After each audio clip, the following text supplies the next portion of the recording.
नमस्कार मित्रों, ई पाठशाला के यूट्यूब चैनल पे आप सबका स्वागत है।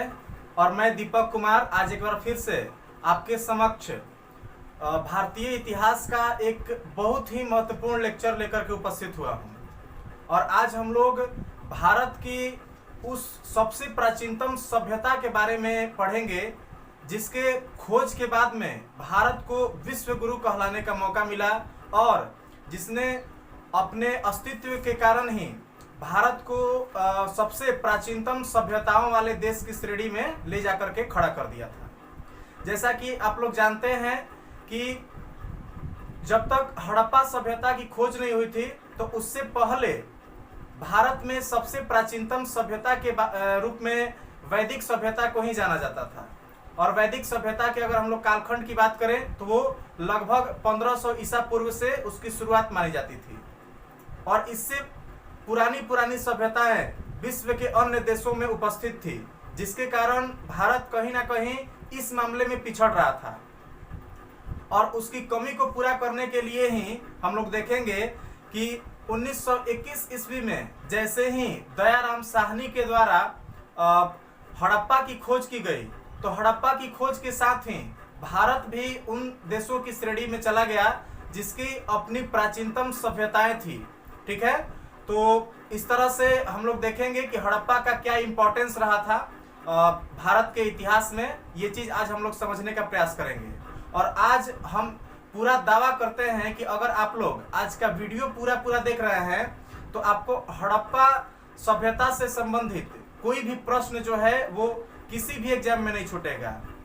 यहाँ तक कि आप अगर यूपीएससी या फिर बीपीएससी का एग्जाम भी अगर दे रहे हैं, यूपी पीसीएस का दे रहे हैं या फिर अदर कोई भी स्टेट पीसीएस एग्जाम दे रहे हैं तो उस एग्जाम में भी आपका हड़प्पा सभ्यता से संबंधित प्रश्न जो है उसके पीटी एग्जाम में तो छूट ही नहीं सकता है। ये मेरा पूरा दावा है। अगर आप लोग इस वीडियो को अंत तक देखते हैं तो आप हर एक एग्जाम में इस चैप्टर से जो भी प्रश्न आपके बनेंगे उन प्रश्नों को हल करने में अपने आप को काफी सहज महसूस करेंगे। तो चलिए आज का जो क्लास है वो हम लोग शुरू करते हैं। और आज का जो हम लोग का क्लास है वो किसके ऊपर बेस रहने वाला है जी? तो वो है हड़प्पा सभ्यता। ध्यान दीजिए, हड़प्पा सभ्यता के बारे में आज हम लोग को पढ़ना है। दोस्तों, हड़प्पा सभ्यता की बात करें अगर हम लोग तो जैसा कि मैंने अभी जस्ट पहले आप लोग को बताया कि भारत में इनिशियल स्टेज में जो भारत का इतिहास लिखा जा रहा था तो उस समय ऐसा माना जाता था कि भारत की सबसे प्राचीनतम सभ्यता के रूप में वैदिक सभ्यता थी। लेकिन 1921 में जब हड़प्पा नामक स्थल की खोज हुई दयाराम साहनी के द्वारा तो उसके बाद से ही अभी तक जो है जितनी भी सबसे प्राचीनतम सभ्यता है उसमें भारत के सापेक्ष में अगर बात किया जाए तो भारत की सबसे प्राचीनतम सभ्यता कौन सी है? हड़प्पा सभ्यता है। एक तो ये आपको ध्यान रखना है। दूसरी चीज आपको ध्यान रखना है कि हड़प्पा सभ्यता जो है वो विश्व के सबसे प्राचीनतम सभ्यताओं में शुमार है। इसके कालखंड की अगर हम लोग बात करें तो लगभग जो सबसे मान्य जिस कालखंड को सबसे ज्यादा मान्यता प्रदान की गई है वो डीपी अग्रवाल के द्वारा वो कालखंड निर्धारित किया गया था जो कि लगभग 2350 ईसा पूर्व से लेकर के और 1750 ईसा पूर्व तक माना जाता है। ये इसके कुछ बेसिक पॉइंट्स थे। उसके बाद में आपको ये भी ध्यान रखना है कि ये एक ऐसी विकसित सभ्यता थी जिसमें नगरीकरण के लक्षण विद्यमान थे। यानी कि इसको हम लोग सबसे प्रथम नगरीय सभ्यता के रूप में भी जानते हैं। भारत में सबसे पहले अगर नगर का विकास हुआ था तो कब हुआ था? तो हड़प्पा काल में ही हुआ था। ये जो फैक्ट है ये हमें पूरे विश्व में काफी ज्यादा गौरवान्वित करता है। इसके साथ ही साथ इसके बारे में ये भी आपको जानना चाहिए कि विश्व में जो भी सबसे प्राचीनतम सभ्यताएं मिली हैं जिनके बारे में प्रमाण मिला है हम सबको, उन सभी सभ्यताओं में अगर सबसे विस्तृत और सबसे बड़े भूभाग में फैले हुए अगर सभ्यता की बात करें तो आपका हड़प्पा सभ्यता है। तो ये कुछ ऐसे महत्वपूर्ण पहलू हैं जिनके कारण हड़प्पा सभ्यता जो है वो विश्व की सबसे प्राचीनतम सभ्यताओं में भी बहुत ही खास स्थान रखता है। चलिए इससे संबंधित जो प्रमुख फैक्ट हैं उसको हम लोग समझते हैं। सबसे पहला चीज आपको ध्यान देना है कि हड़प्पा सभ्यता क्या है जी। तो ये भारत के सापेक्ष में अगर बात किया जाए तो भारत की सबसे प्राचीन सभ्यता है। भारत की सबसे प्राचीन सभ्यता है। क्लियर है? भारत की सबसे प्राचीनतम सभ्यता है। अब यहाँ पे समझना है कि अगर पूछ दे कि हड़प्पा सभ्यता की खोज होने से पहले सबसे प्राचीनतम सभ्यता कौन थी, तो आप लोग ध्यान रखिएगा कि जब तक हड़प्पा की खोज नहीं हुई थी तो इससे पहले तक भारत की सबसे प्राचीनतम सभ्यता के रूप में वैदिक सभ्यता को जाना जाता था। तो ये आपका हो गया कि भारत की सबसे प्राचीनतम सभ्यता कौन है, तो हड़प्पा सभ्यता, या इसी हड़प्पा सभ्यता को हम लोग सिंधु घाटी सभ्यता भी कहते हैं। इसी को क्या कहते हैं जी, तो सिंधु घाटी सभ्यता कहते हैं। क्लियर है? ये चीज क्लियर रखना है। अब ध्यान से समझिए कि भारत की सबसे प्राचीनतम सभ्यता है और इसके कालखंड निर्धारण की बात करें तो ऐसा माना जाता है कि लगभग इसका विस्तार जो है वो 2350 से लेकर के और 1750 ईसा पूर्व तक रहा था। और ये वाला सिद्धांत किसने दिया है जी, तो ये सिद्धांत देने वाले व्यक्ति जो थे उनका नाम है डीपी अग्रवाल। ठीक है? वैसे हड़प्पा सभ्यता के काल निर्धारण को लेकर के अलग अलग इतिहासकारों का अलग अलग मत है।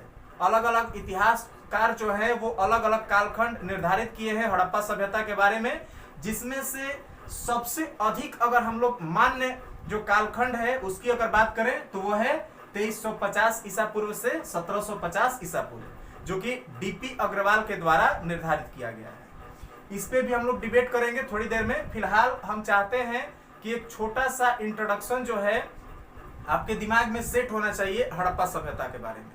तो इतना तो पूरा क्लियर होगा सबका।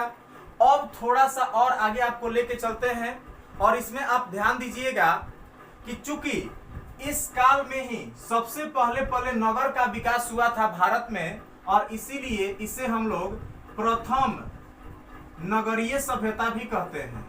प्रथम नगरीय सभ्यता, ध्यान दीजिएगा, प्रथम नगरीय सभ्यता या प्रथम नगरीकरण की अगर बात की जाएगी तो वो कौन हो जाए, यहाँ पे हड़प्पा सभ्यता होगा। ठीक है? अगर प्रथम नगरीकरण या प्रथम नगरीय सभ्यता की बात की जाएगी भारत के सापेक्ष में खास करके, तो उस स्थिति में आपका आंसर जो है वो हड़प्पा सभ्यता होगा। वहीं अगर दूसरी नगरीयकरण सभ्यता की बात की जाएगी तब क्या होगा, तो आपको ध्यान देना है कि अगर दूसरे नगरीकरण या दूसरी नगरीय सभ्यता की बात की जाएगी तो आपका महाजनपद काल को हम लोग दूसरे नगरीकरण के रूप में जानते हैं। क्लियर है? चलिए अब जो है थोड़ा सा हम लोग हड़प्पा सभ्यता से संबंधित जो महत्वपूर्ण फैक्ट है उसको देखना शुरू करेंगे, और इसमें जो भी आज हम लोग डिस्कस करने वाले हैं उसका आयाम पहले क्या होगा वो हम सबसे पहले चाहते हैं कि तय कर लें आपके साथ। इसमें सबसे पहले आज हम लोग देखेंगे कि हड़प्पा सभ्यता की जो खोज की गई थी, तो हड़प्पा सभ्यता की खोज कैसे हुई थी, क्या परिस्थितियां रही थी, और कौन कौन से महत्वपूर्ण व्यक्ति थे जो कि हड़प्पा सभ्यता की खोज में शामिल थे।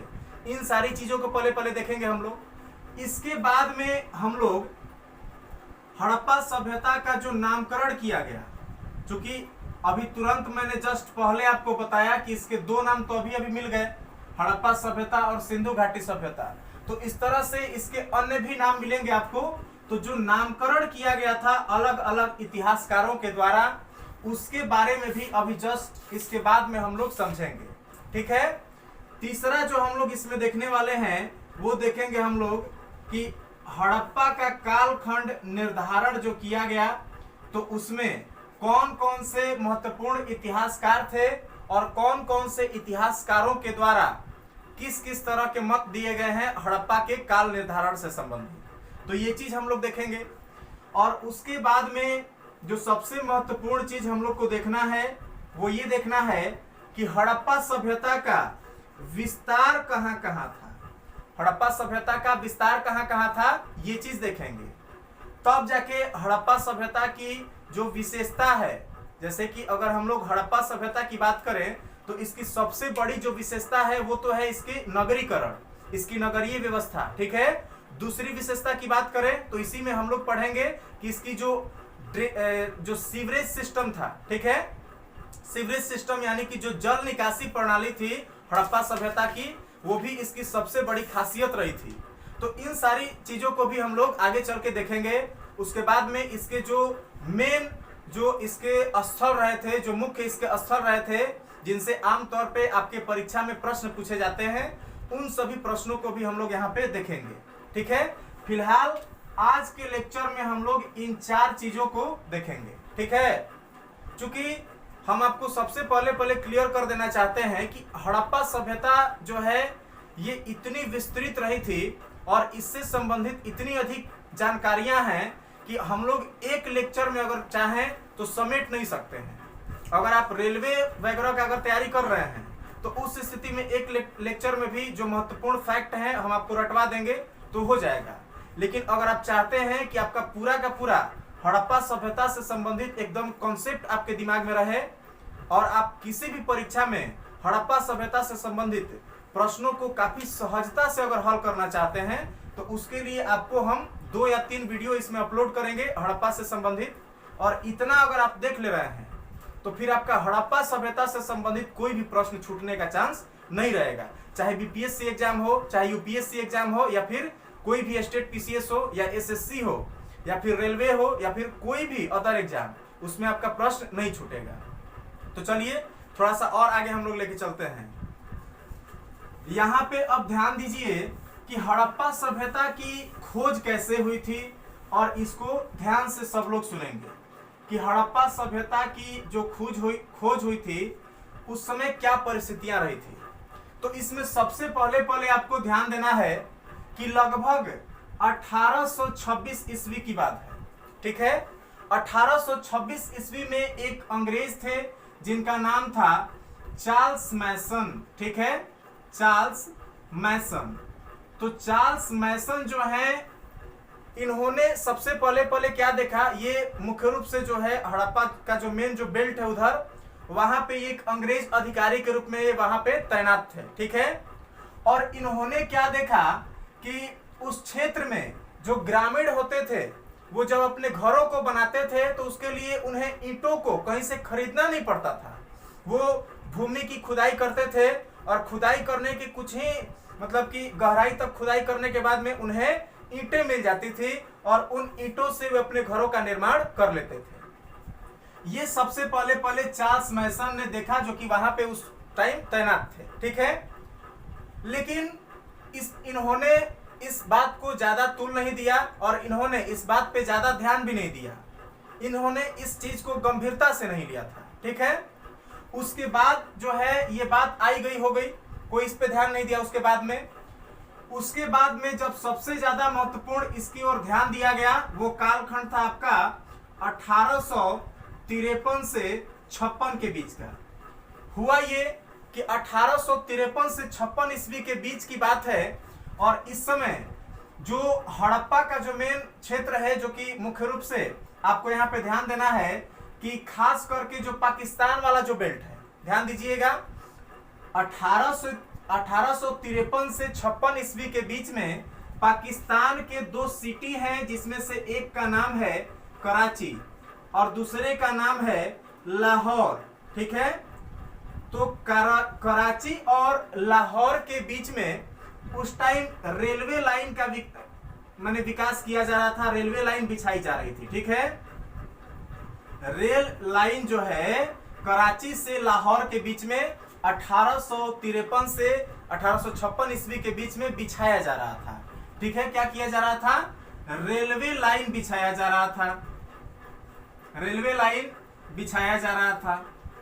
अब ध्यान से सुनिए कि जब रेलवे लाइन बिछाया जा रहा था इस क्षेत्र में, तो हुआ ये कि जब भी रेलवे लाइन के बिछाने के लिए यहाँ पे मजदूर काम करते थे और वहां पे जब खुदाई की जाने लगी थोड़ा बहुत, तो उस स्थिति में क्या देखा गया कि मजदूरों को प्राचीनतम बहुत सारी पुरानी वस्तुएं अवशेष नीचे से निकलने लगे। और इसमें आपको एक और महत्वपूर्ण चीज ध्यान देना है कि जो रेलवे लाइन बिछाया जा रहा था तो रेलवे लाइन बिछाने का काम जो है वो अलेक्जेंडर कनिंघम नाम के एक व्यक्ति थे, ध्यान दीजिएगा, अलेक्जेंडर कनिंघम। तो इन्हीं के नेतृत्व में यहाँ पे रेलवे लाइन बिछाया जा रहा था। अलेक्जेंडर कनिंघम को ही हम लोग पुरातत्व विभाग का जनक भी कहते हैं। भारतीय पुरातत्व विभाग जो है, भारतीय पुरातत्व विभाग, तो उसका जनक जो है अलेक्जेंडर कनिंघम को ही कहा जाता है। ये बात आपको ध्यान देना है। अब समझिएगा थोड़ा सा, अलेक्जेंडर कनिंघम के नेतृत्व में कहां पे रेलवे लाइन बिछाया जा रहा था, तो आपको ध्यान देना है कि कराची से लाहौर के बीच में अलेक्जेंडर कनिंघम के नेतृत्व में 1853 से 56 ईस्वी के बीच में रेलवे लाइन का निर्माण किया जा रहा था। इसमें क्या देखा गया कि रेलवे लाइन बिछाते समय मजदूर जो है उनको अजीब अजीब पुरानी पुरानी चीजें मिल रही थी और वो लेकर के उनको आश्चर्यपूर्वक देखने लग रहे थे और काम में तो भाई बाधा पड़ रहा था।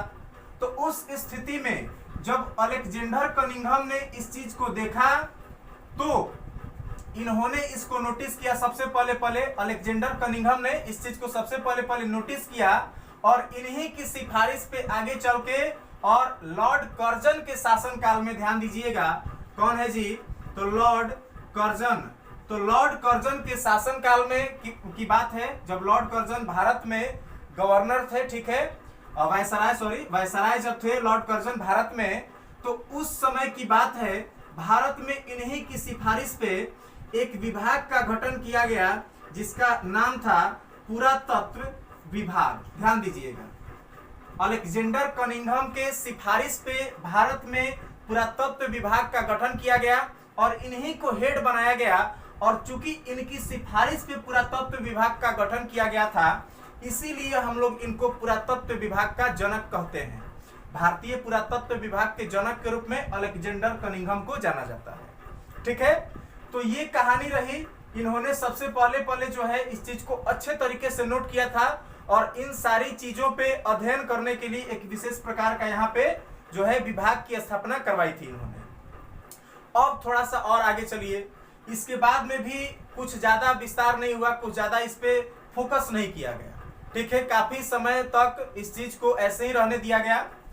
लेकिन उसके बाद में जब पुरातत्व विभाग के, ध्यान दीजिएगा, जब पुरातत्व विभाग के एक वहां पे हम लोग बात करें तो 1921 की बात है। इस समय पुरातत्व विभाग जो है, भारत का जो पुरातत्व विभाग था, उस पुरातत्व विभाग के हेड जो थे, जो महानिदेशक थे, ध्यान दीजिएगा जी, पुरातत्व विभाग के जो महानिदेशक थे, ध्यान दीजिएगा, कब के बात कर रहे हैं हम, तो 1921 में भारतीय पुरातत्व विभाग के महानिदेशक थे जिनका नाम था, ध्यान से समझिएगा, इनका नाम जो है, आप लोग ध्यान से समझिए, जॉन मार्शल थे इस समय यहाँ के निदेशक। ठीक है, जॉन मार्शल।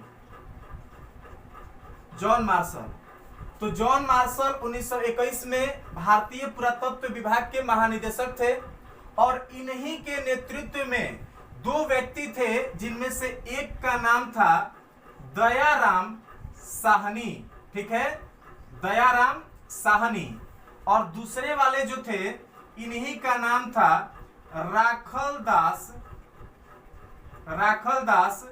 बनर्जी। ठीक है, राखलदास बनर्जी, समझिएगा ध्यान से। एक व्यक्ति थे जिनका नाम क्या था, दयाराम साहनी, और दूसरे व्यक्ति का नाम क्या था, राखलदास बनर्जी।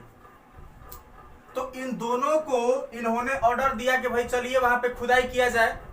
और इसी कड़ी में आप लोग ध्यान से समझिए कि जॉन मार्शल के नेतृत्व में यहाँ पर दयाराम साहनी ने जब उस क्षेत्र में खुदाई करना शुरू किया तो इन्हें एक पूरा का पूरा शहर मिला और उस शहर को ही इन्होंने हड़प्पा नाम दिया। ठीक है, यानी कि आपसे पूछे कि हड़प्पा की खोज किसने की, तो आप ध्यान से देखिए, हड़प्पा की खोज करने वाले जो व्यक्ति थे उनका नाम क्या था, दयाराम साहनी, और इन्होंने हड़प्पा की खोज कब की थी, तो 1921 ईस्वी में किए थे।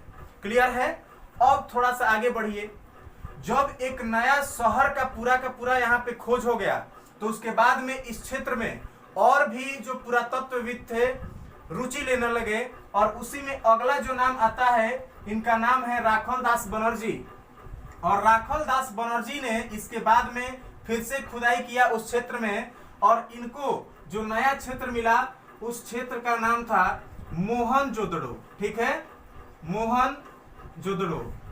यही जो मोहनजोदड़ो है, इसी मोहनजोदड़ो के ऊपर आगे चल के मूवी भी बनाई गई है वर्तमान समय में, ऋतिक रोशन की मूवी है, उसको आप देखिएगा। उससे आपको मोहनजोदड़ो के बारे में काफी अच्छी जानकारी भी मिल जाएगी कि उस टाइम किस तरह की नगरीय व्यवस्था थी, ठीक है, और किस टाइप का वहां पे जनजीवन था लोगों का। इन सारी चीजों को वहां से जानकारी भी आपको अच्छी खासी मिल जाएगी।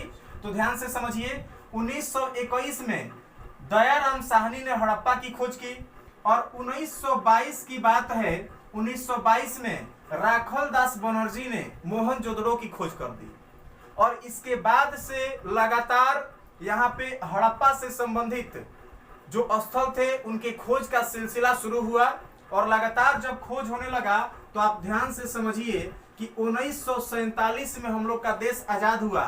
1947 आते आते लगभग 40 स्थल जो है ये खोजे जा चुके थे।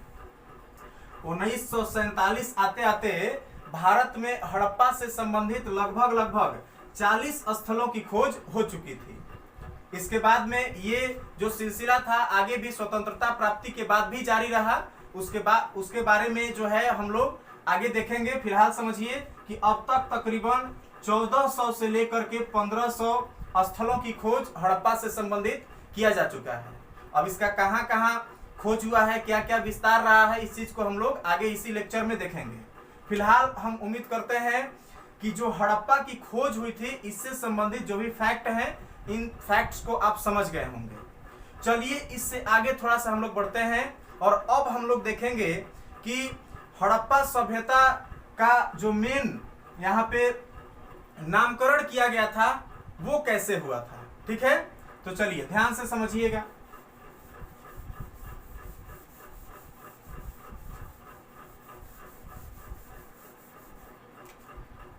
हड़प्पा सभ्यता का अब हम लोग देखेंगे नामकरण, कि हड़प्पा सभ्यता का नामकरण कैसे किया गया था। तो इसमें ध्यान से समझिए, हड़प्पा सभ्यता के नामकरण को लेकर के अलग अलग जो इतिहासकार हैं उन सभी इतिहासकारों का अलग अलग थ्योरी है। कुछ लोग इसे सिंधु सभ्यता मानते हैं, कुछ लोग इसे जो है सिंधु सरस्वती सभ्यता का रूप देते हैं, कुछ इतिहासकार इसी सभ्यता को हड़प्पा सभ्यता कहते हैं, और कुछ इतिहासकार इसको कांस्य युगीन सभ्यता, जबकि कुछ इतिहासकार इसे प्रथम नगरीय सभ्यता कहते हैं।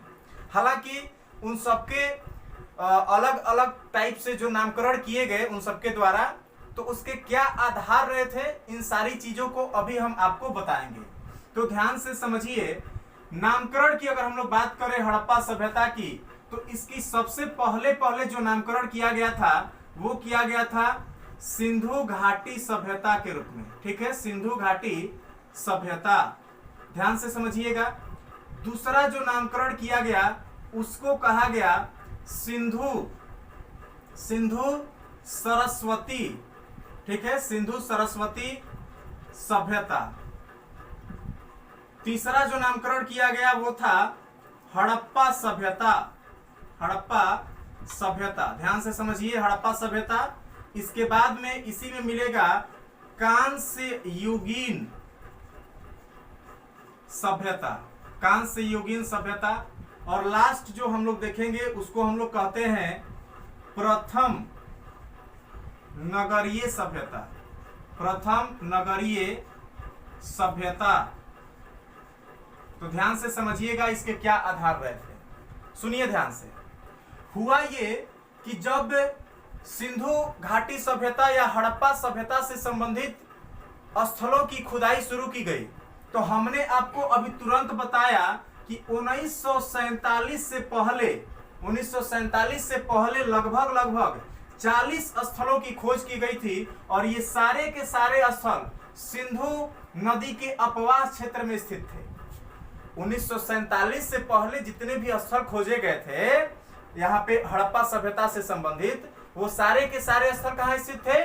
तो सिंधु नदी का जो अपवाह क्षेत्र था, यानी कि सिंधु और उसकी जो सहायक नदियां थी, तो उन नदियों के क्षेत्र में ही, उन नदियों के तट पर इसके अधिकांश क्षेत्र ये 40 के 40 स्थित थे। ठीक है। और चूंकि इसके सभी के सभी जो क्षेत्र थे, सभी जो शहर थे, वो सिंधु नदी के अपवाह क्षेत्र में स्थित थे, इसीलिए इनिशियल स्टेज में जब सिंधु सभ्यता का नामकरण किया जाने लगा, तो उस समय सिंधु सभ्यता का नामकरण, चूंकि सिंधु नदी की घाटी में सारे के सारे शहर बसे हुए थे, इसीलिए इसका नामकरण सिंधु घाटी सभ्यता किया गया। समझिए बात को हम क्या कर रहे हैं।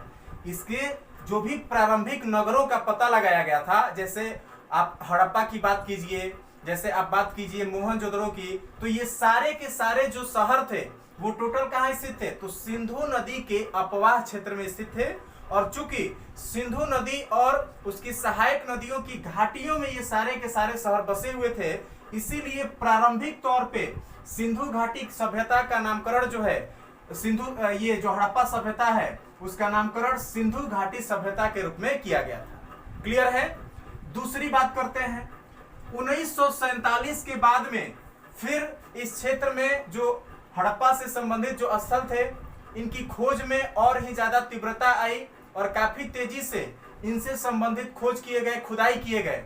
और जब खुदाई किए जाने लगे तो हम आपको बता दें कि इसके सबसे अधिक जो क्षेत्र मिले, यानी कि लगभग 1400 क्षेत्र जो है वो सरस्वती नदी की घाटी में मिले। ध्यान दीजिए, 40 गो क्षेत्र मिला था सिंधु घाटी में और लगभग 1400 क्षेत्र कहाँ मिल गए? तो सरस्वती नदी की घाटी में। वर्तमान समय में वैसे सरस्वती नदी विद्यमान नहीं है, हरियाणा के क्षेत्र में बहती हुई जो है मुख्य रूप से आकर के, और वो गंगा में मिलती थी, लेकिन अभी जो है वो पूरी तरह से लुप्त हो चुकी है। लेकिन फिर भी जो भारतीय लोग हैं, तो भारतीय लोगों की आस्था अभी भी सरस्वती नदी में है, और चूंकि अभी भी भारत में सरस्वती नदी को पवित्र ही माना जाता है, भले ही उसका अस्तित्व पूरी तरह से मिट चुका है। तो समझिए बात को। तो सरस्वती नदी के क्षेत्र में मैक्सिमम यहाँ पे क्षेत्र जो है लगभग 1400 जो क्षेत्र थे, 1400 जो स्थल थे, वो सरस्वती नदी के अपवाह क्षेत्र में मिले। और चूंकि सरस्वती नदी के अपवाह क्षेत्र में मिले, तो अब यहाँ पे एक कंफ्यूजन क्रिएट हो गया कि इसके अधिकांश स्थल जब सरस्वती नदी के क्षेत्र में है, तो इसको सिंधु घाटी सभ्यता कहना तो पूरी तरह से गलत हो जाएगा। ठीक है।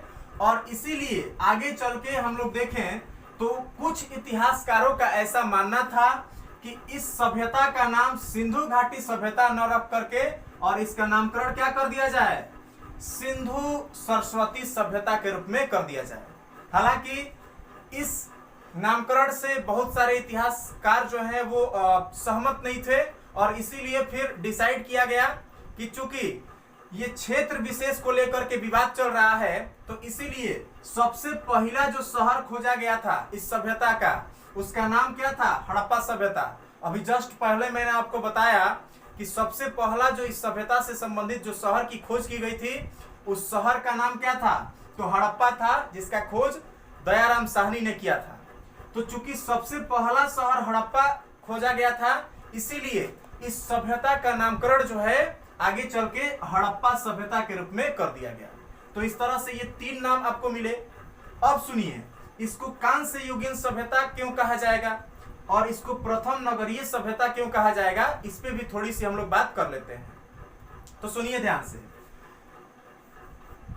हड़प्पा सभ्यता से अगर हम लोग पहले की बात करें, तो हड़प्पा सभ्यता से पहले वाले कालखंड को हम लोग ताम्र पाषाण काल के रूप में जानते हैं। ठीक है। हड़प्पा सभ्यता से पहले वाले कालखंड को हम लोग क्या कहते हैं? ताम्र पाषाण काल कहते हैं। और यहाँ पे ध्यान दीजिए कि उस समय ताम्र पाषाण काल में तांबा की खोज हो चुकी थी। सुनिए ध्यान से, ताम्र पाषाण काल में किस धातु की खोज हो चुकी थी? तांबा की। ठीक। लेकिन हड़प्पा सभ्यता के लोग भी काफी इनोवेटिव थे, बहुत ही ज्यादा इनमें खोज करने का और वैज्ञानिक दृष्टिकोण रखने वाले ये लोग थे। और इन्होंने क्या किया कि जी आप रहे तांबा, तो हम आप में मिला दिए टीन, और तांबा और टीन को मिला करके इन्होंने एक नया धातु बनाया जिसे कहा गया कांसा। और चूंकि कांसा की खोज यहाँ पे हड़प्पा सभ्यता या हड़प्पा काल में ही किया गया, इसीलिए हम लोग देखें तो इस सभ्यता को कांस्य युगीन सभ्यता भी कहा जाता है, क्योंकि इस कालखंड में ही सबसे पहले कांसा की खोज की गई थी और इसीलिए इस सभ्यता को हम लोग कांस्य युगीन सभ्यता भी कह सकते हैं। क्लियर है? तो ये 4 नामकरण जो किया गया ये तो पूरा क्लियर हो गया सबका। अब थोड़ा सा और ध्यान से समझिए, इसको प्रथम नगरीकरण क्यों कहा जाता है या प्रथम नगरीय सभ्यता क्यों कहा जाता है? तो उसका रीजन जो है आपको ध्यान देना है कि इस सभ्यता के जो भी प्रमाण मिले, इससे संबंधित जो भी स्थल मिले, तो उन स्थलों में एक चीज कॉमन देखा गया कि वो सारे के सारे स्थल कैसे थे? तो वो शहरों के रूप में बसे हुए थे। ठीक है, वहां पे शहर के टोटल लक्षण विद्यमान थे और इसीलिए इस सभ्यता को हम लोग प्रथम नगरीय सभ्यता भी कहते हैं, क्योंकि इससे पहले जो है कभी शहर का विकास नहीं हुआ था। सबसे पहला बार शहर कब विकसित हुआ था? तो इसी कालखंड में विकसित हुआ था और इसीलिए हम लोग इस सभ्यता को प्रथम नगरीय सभ्यता के रूप में भी जानते हैं। तो हम उम्मीद करते हैं कि आज मैंने इतना जो चीज आप सबको बताया वो पूरा का पूरा सेट हो गया होगा दिमाग में। अब जो है थोड़ा सा और इससे आगे हम आपको लेके चलेंगे, ठीक है।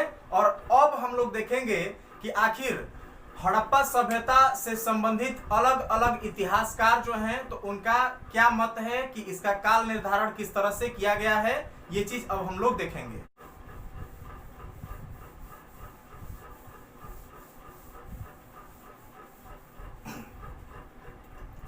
तो चलिए, अभी तक हम लोगों ने हड़प्पा सभ्यता की खोज और हड़प्पा सभ्यता का जो नामकरण किया गया था उससे संबंधित पहलुओं को अभी हम लोगों ने देखा। अब जो है हम लोग देखेंगे कि जो हड़प्पा सभ्यता की खोज की गई थी तो उसके बाद में उसके कालखंड से संबंधित जो भी महत्वपूर्ण प्रश्न बनेंगे वो अब हम लोग देखेंगे और इसमें अब हम लोग समझने का प्रयास करेंगे कि जो अलग अलग इतिहासकार हैं तो उनके द्वारा हड़प्पा सभ्यता के कालखंड के बारे में क्या कहा गया है। तो हड़प्पा सभ्यता के कालखंड को हम लोग बात करें उससे पहले हम लोग समझेंगे कि हड़प्पा सभ्यता का कालखंड निर्धारित करने के लिए या फिर जो भी प्राचीनतम सभ्यताएं थी या प्राचीनतम जो भी अवशेष प्राप्त हुए हैं उन अवशेषों के कालखंड को निर्धारित करने के लिए किन प्रोसेस को हम लोग यूज करते हैं, तो उसको अभी सबसे पहले आप लोग समझिए। तो ध्यान से समझिएगा कि किसी भी वस्तु का काल निर्धारण करने के लिए मुख्य रूप से हम लोग 2 विधियों को उपयोग में लाते हैं। ध्यान से समझिए, कोई भी वस्तु है, कोई भी प्राचीनतम ऐतिहासिक स्रोत है, उसका आयु निर्धारित करने के लिए, कोई भी जीवाश्म है तो उसका आयु निर्धारित करने के लिए मुख्य रूप से 2 विधियों को हम लोग उपयोग में लाते हैं, जिसमें से एक जो विधि है इसी को हम लोग कहते हैं रेडियो कार्बन। ध्यान से समझिएगा, रेडियो कार्बन डेटिंग कहते हैं। ठीक है, पहला वाला विधि रेडियो कार्बन डेटिंग कहलाता है, या इसी को हम लोग कार्बन 14 पद्धति भी कहते हैं। ये चीज आपको समझना है, ठीक है।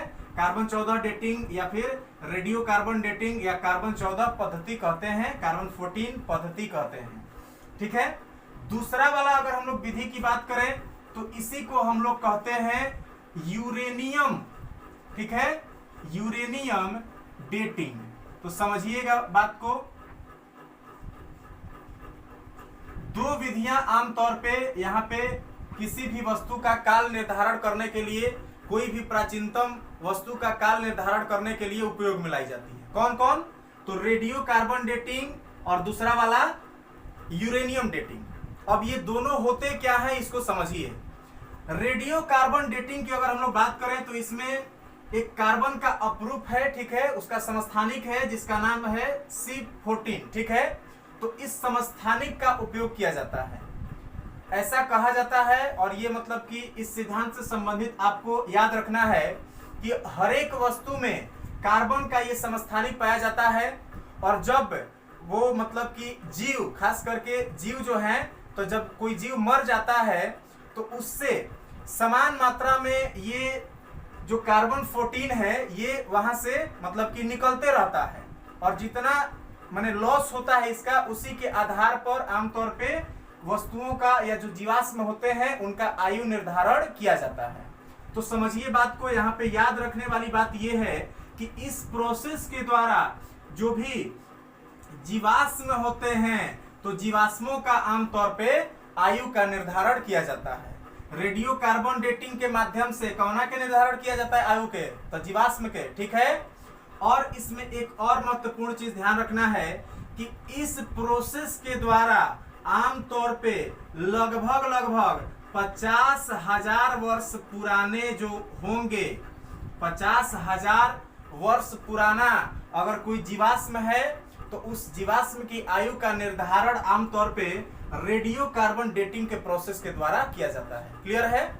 वहीं अगर हम लोग बात करें यूरेनियम डेटिंग की, तो इसमें ध्यान दीजिएगा सबसे पहली चीज कि इसके माध्यम से जो भी निर्जीव चीज है, ध्यान से समझिएगा, जो भी निर्जीव है, निर्जीव कहने का मतलब ये हुआ हमारा कि जैसे कि जीवाश्म की अगर बात करें तो जीवाश्म कब बनते हैं? जब कोई जीव मरता है तो उसके मृत शरीर जब अवसादी चट्टानों के बीच में पड़ जाते हैं तो उसको ही हम लोग जीवाश्म कहते हैं। लेकिन जो निर्जीव चीज है, जैसे मान लेते हैं कि अभिलेख को प्राप्त किया गया, तो अभिलेख में कौन कहे कि प्राण पहले भरा हुआ था? नहीं ना। जैसे आप बात कीजिएगा कि मान लेते हैं मुहर पुराना एकदम प्राप्त हुआ है, तो उसमें कौन कहे कि पहले प्राण भरा हुआ था? ऐसा तो नहीं था ना। यानी कि वो टोटल क्या है? निर्जीव थे। और उन सभी चीजों का जो आयु निर्धारण किया जाता है वो किसके माध्यम से? यूरेनियम डेटिंग के माध्यम से किया जाता है। और इसमें आपको ध्यान देना है कि इस प्रोसेस के माध्यम से हम लोग 50 वर्ष से अधिक आयु के जो होंगे, ठीक है, 50 वर्ष से अधिक आयु के जो अवशेष होंगे उन सभी अवशेषों का भी हम लोग आमतौर पे इस प्रोसेस के माध्यम से जो है आयु निर्धारित कर सकते हैं। क्लियर है? तो इन दो विधियों से आमतौर पे काल निर्धारण किया जाता है किसी भी चीज का, ठीक है। और इन्हीं प्रोसेस के माध्यम से जो है आगे चल के हड़प्पा से संबंधित जो अवशेष प्राप्त हुए उन अवशेषों का भी आयु निर्धारण किया गया। और इन प्रोसेस के माध्यम से जो आयु निर्धारण किया गया तो उसके आधार पे जो हड़प्पा का कालखंड निर्धारित किया गया तो वो निर्धारित किया गया था लगभग 3500 बीसी से लेकर के और 1300 बीसी तक। यानी कि रेडियो कार्बन डेटिंग के माध्यम से अगर आपसे पूछा जाए कि हड़प्पा काल की जो काल निर्धारण है या आयु निर्धारण किया गया है वो कितना किया गया है, तो आपको ध्यान देना है कि रेडियो कार्बन डेटिंग के माध्यम से हड़प्पा का कालखंड 3500 ईसा पूर्व से लेकर के और 1300 ईसा पूर्व तक निर्धारित किया गया है। क्लियर है? हालांकि इस बात को आगे चल के बहुत ही ज्यादा मान्यता नहीं दिया गया और आगे चल के अन्य भी जो सिद्धांत हैं वो यहाँ पे पारित किए गए थे हड़प्पा के काल निर्धारण से संबंधित, और उन्हीं सिद्धांतों को हम लोग यहाँ पे समझने का प्रयास करेंगे। इसमें सबसे पहले हम लोग देखेंगे एक व्यक्ति थे जिनका नाम था सर जॉन मार्शल, ठीक है, सर जॉन मार्शल। और सर जॉन मार्शल के बारे में अभी जस्ट पहले मैंने आपको बताया कि सर जॉन मार्शल जो है यही क्या थे जी, तो सर जॉन मार्शल जो है इन्हीं को हम लोग देखे कि जब दयाराम साहनी जी हड़प्पा की खुदाई करने के लिए गए थे तो यही उस समय भारतीय पुरातत्व विभाग के महानिदेशक यानी कि डायरेक्टर थे। क्लियर है? तो चलिए समझिए बात को। यहाँ पे समझना है कि जो सर जॉन मार्शल हैं, तो सर जॉन मार्शल की अगर हम लोग बात करें तो इन्होंने हड़प्पा का कालखंड निर्धारण जो है वो किया था 3250 ईसा पूर्व से लेकर के और 2750 ईसा पूर्व तक। यानी कि यहाँ पे जॉन मार्शल के द्वारा हड़प्पा का काल निर्धारण कब से कब तक किया गया, तो 3250 से 2750 ईसा पूर्व तक। दूसरे जो इसमें सबसे महत्वपूर्ण व्यक्ति हैं उनका अगर हम लोग बात करें तो वो थे अर्नेस्ट मैके, ठीक है।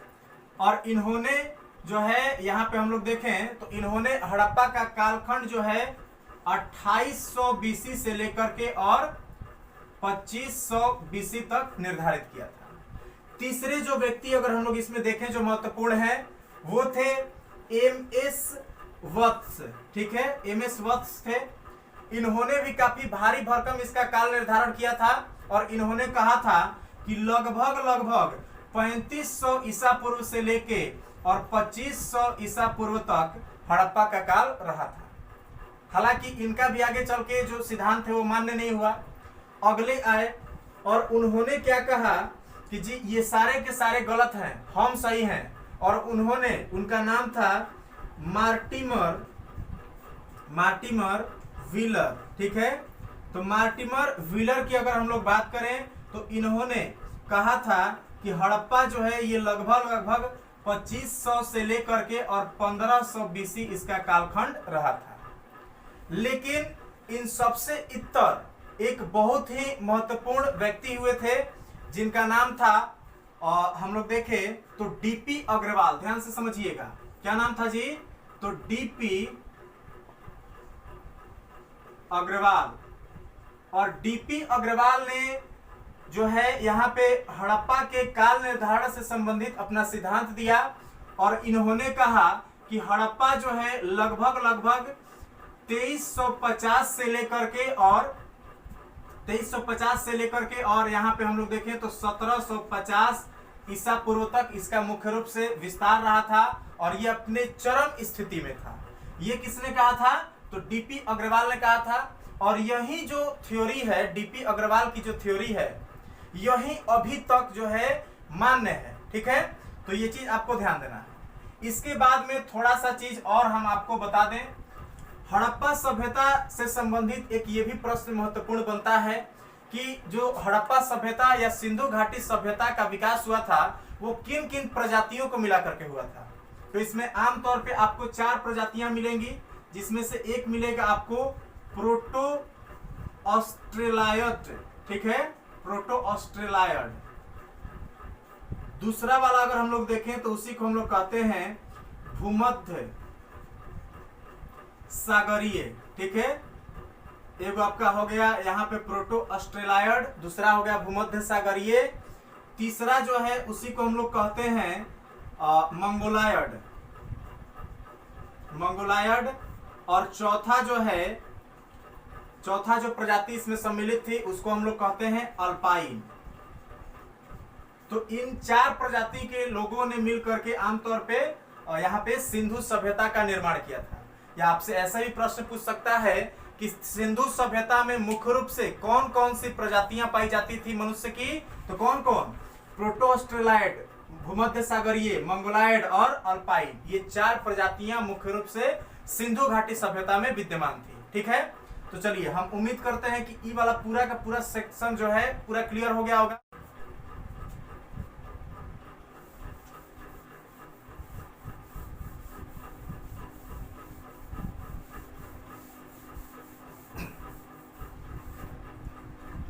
चलिए जी, तो अभी तक हम लोगों ने क्या देखा? तो हड़प्पा सभ्यता के काल निर्धारण से संबंधित जो भी महत्वपूर्ण पहलू थे उन सबको अभी तक हम लोगों ने देखा।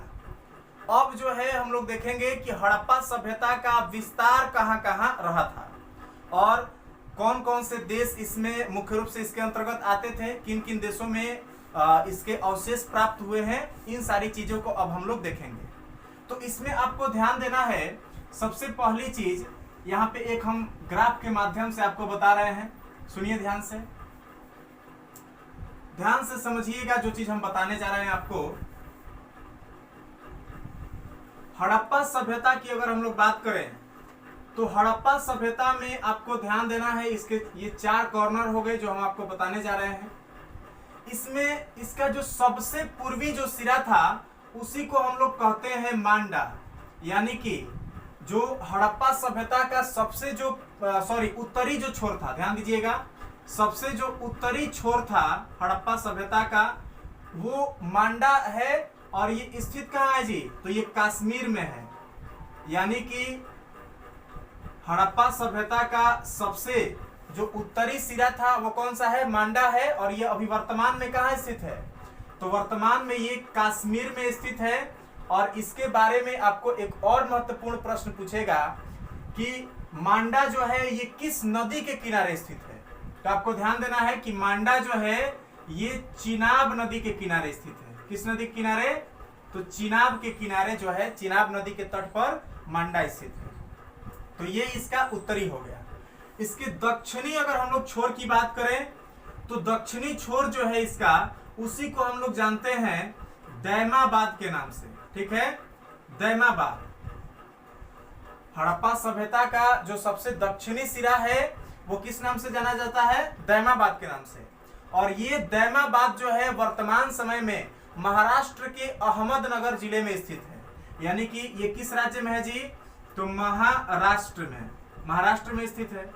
और सुनिए, इसमें यह भी पूछ सकता है कि किस नदी के तट पर, तो आपको ध्यान देना है कि ये जो है ये गोदावरी नदी के तट पर स्थित है।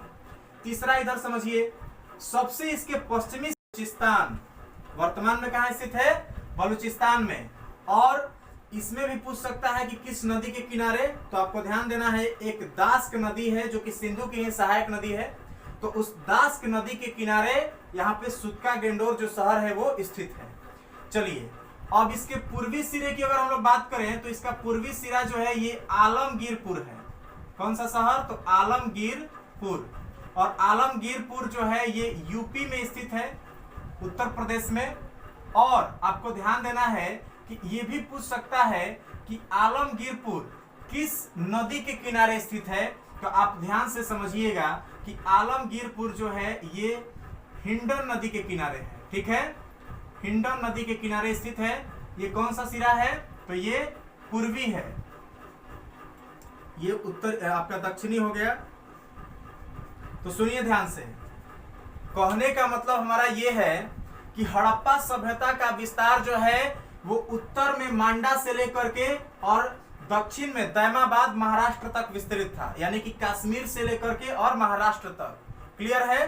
दूसरा चीज समझिए, यहाँ पे आप लोग अगर ध्यान से देखें तो ध्यान से देखेंगे तो पाएंगे कि यह पूरब में उत्तर प्रदेश यानी कि आलमगीरपुर से लेकर के और पश्चिम में सुत्का गेंडोर यानी कि बलूचिस्तान तक विस्तृत था। और अगर हम इसके बारे में और आपको डिटेल में बताएं तो आप ध्यान से समझिए कि जो यहाँ पे आप ये क्षेत्र देख पा रहे हैं ये त्रिभुजाकार लगभग था। यहाँ पे इस इधर थोड़ा सा झुका हुआ था, लेकिन इसके अगर हम लोग आकार की बात करें तो लगभग ये त्रिभुजाकार था, जिसमें आपको ध्यान देना है कि पूरब से पश्चिम अगर इसकी लंबाई की बात करें तो ये लगभग 1600 किलोमीटर थी। वहीं अगर हम लोग उत्तर से दक्षिण अगर इसके लंबाई की बात करें तो ये लगभग 1400 किलोमीटर थी। ये आपको ध्यान देना है। और सुनिए, चूंकि आप जानते हैं कि यहाँ पे ये वाला जो एरिया है ये प्रायद्वीपीय भारत है। बलूचिस्तान से लेकर के यहाँ पे गुजरात तक वाला जो बेल्ट है ये क्या है? तो ये तटीय इलाका है, समुद्र तट के किनारे है। और इसलिए आपको यहाँ पे ध्यान देना है कि हड़प्पा सभ्यता जो है, तो हड़प्पा सभ्यता में मुख्य रूप से तटीय सीमा भी थी। और इसके अगर तटीय सीमा की बात करें तो ये लगभग 1300 किलोमीटर लंबी इसकी तटीय सीमा रही थी उस समय। ठीक है, तो ये आपके महत्वपूर्ण फैक्ट थे जो मैंने आपको बताया। ध्यान से समझिए एक बार फिर से। हड़प्पा का सबसे उत्तरी छोर कौन सा था? तो मांडा कश्मीर में। ठीक है, दक्षिणी छोर दैमाबाद महाराष्ट्र, पूर्वी छोर तो आलमगीरपुर उत्तर प्रदेश, और पश्चिमी छोर की बात करें तो सुत्का गेंडोर ये आपका बलूचिस्तान में स्थित था। मांडा किस नदी के किनारे है? तो आपको ध्यान देना है ये चिनाब नदी के किनारे है। उसके बाद में आपसे पूछेगा कि जो दैमाबाद है वो किस नदी के किनारे? तो यहाँ पे गोदावरी। उसके बाद में आपसे पूछेगा आलमगीरपुर किस नदी के किनारे है? तो हिंडन नदी।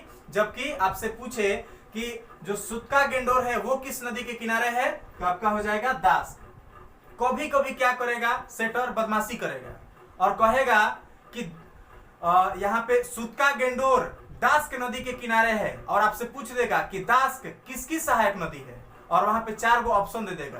तो आपको ध्यान देना है कि दास्क जो है ये सिंधु नदी की सहायक नदी है। किसकी सहायक नदी है जी? तो ये सिंधु की सहायक नदी है। ये बात आपको पूरी तरह से क्लियर रखना है। चलिए, और थोड़ा सा आपको हम आगे लेके चलते हैं। और इसमें आप ध्यान दीजिए कि जो हड़प्पा सभ्यता थी, तो हड़प्पा सभ्यता के अगर हम लोग आकार की बात करें तो ये कैसा था?